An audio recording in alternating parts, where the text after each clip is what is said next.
नमस्कार दोस्तों, मैं राजेश दुधानी एडवोकेट आज आपके साथ डिस्कस करने जा रहा हूं लॉकडाउन और उसके दौरान कोर्ट केसेस के ऊपर उसका प्रभाव।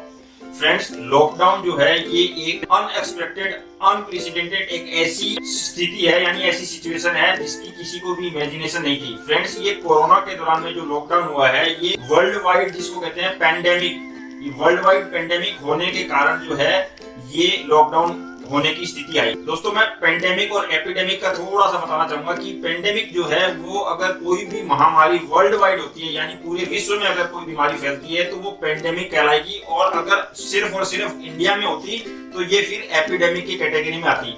तो यानी ये कोरोना जो है वो पेंडेमिक है, और इस पेंडेमिक की वजह से हर देश को, विश्व के हर देश को ये लॉकडाउन करना पड़ रहा है, जो कि अति आवश्यक है। यानी लॉकडाउन ही एकमात्र जो है सॉल्यूशन है कोरोना का। कोरोना के लिए कोई दवाई अभी तक नहीं बनी है, सिर्फ और सिर्फ ये लॉकडाउन यानी आइसोलेशन और क्वारंटाइन ही एकमात्र उपाय हैं। तो दोस्तों, जो लॉकडाउन है इसके दौरान में हमारे देश की माननीय सुप्रीम कोर्ट ने सारी कोर्ट्स को ये निर्देश दिए हैं कि जब तक ये महामारी है तब तक किसी भी कोर्ट में किसी भी तरह की कार्यवाही ना की जाए। और फ्रेंड्स, इसके तहत में कोई भी केस में किसी भी तरह की कार्यवाही किसी भी जगह नहीं होगी, पहली बात। दूसरी बात यह है कि इसमें जो कोर्ट में केसेस पेंडिंग रहे हैं इस दौरान में, उसमें सिर्फ और सिर्फ डेट्स ही लगेगी और कुछ भी उसमें कार्रवाई नहीं होगी।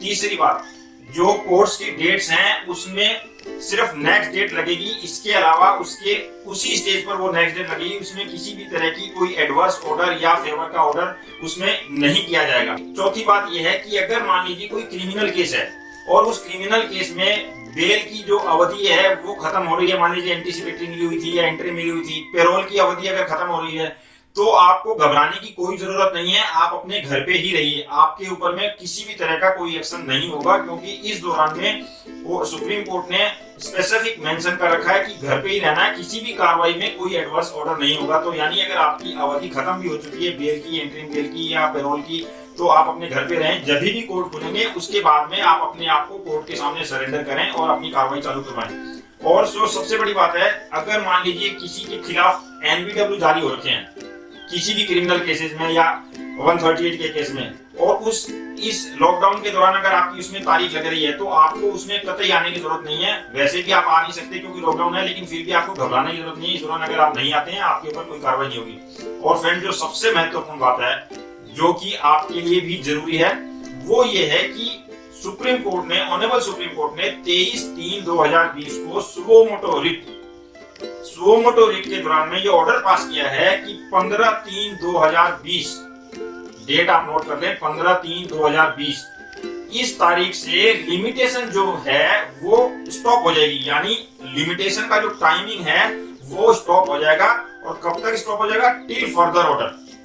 ये 23/3/2020 का ऑनरेबल सुप्रीम कोर्ट का सुओ मोटो रिट में ये ऑर्डर है, जिसमें ये स्पष्ट लिखा गया है कि 15/3/2020 से किसी भी केस में जो लिमिटेशन खत्म हो रही थी वो वहां पे स्टॉप हो जाएगी। यानी कि लिमिटेशन की जो ड्यूरेशन है वो 15/3/2020 से खत्म हो चुकी है। यानी अब जब भी नया ऑर्डर कोर्ट का आएगा वहां से वो लिमिटेशन स्टार्ट होगी। अब मैं आपको इसका एक छोटा सा उदाहरण देकर बता देता हूँ कि सपोजिटली आपका जो है 138 के केस को फाइल करने की लिमिटेशन 15/3 से स्टार्ट हो रही थी, तो अब आपके हिसाब से तो वो 1 महीना कंप्लीट हो चुका, लेकिन ऐसा नहीं है। ये 15/3 से जो आपकी लिमिटेशन है वो वहीं पे रुक चुकी है। अब जब कोर्ट फर्दर लिमिटेशन स्टार्ट करेगी तब वहां से आपका पहला दिन स्टार्ट होगा। उसी तरह से सिविल केस में अगर सपोजिटली आपकी 15/3 लास्ट थी तो वो वहां पे आपकी लिमिट रुक चुकी है। आपको अब 15/3 के बाद में जब भी नेक्स्ट ये लिमिटेशन खत्म की जाएगी उस दिन से आपकी स्टार्ट होगी। तो यानी आपको लिमिटेशन की भी बिल्कुल टेंशन नहीं लेनी है। आप अपने घर पे रहें, सुरक्षित रहें और स्वस्थ रहें। तो ये था लॉकडाउन और कोर्ट केसेस के ऊपर उसके प्रभाव के बारे में वीडियो। अगर अच्छा लगा हो तो सब्सक्राइब, शेयर और लाइक जरूर करें। नमस्कार, धन्यवाद।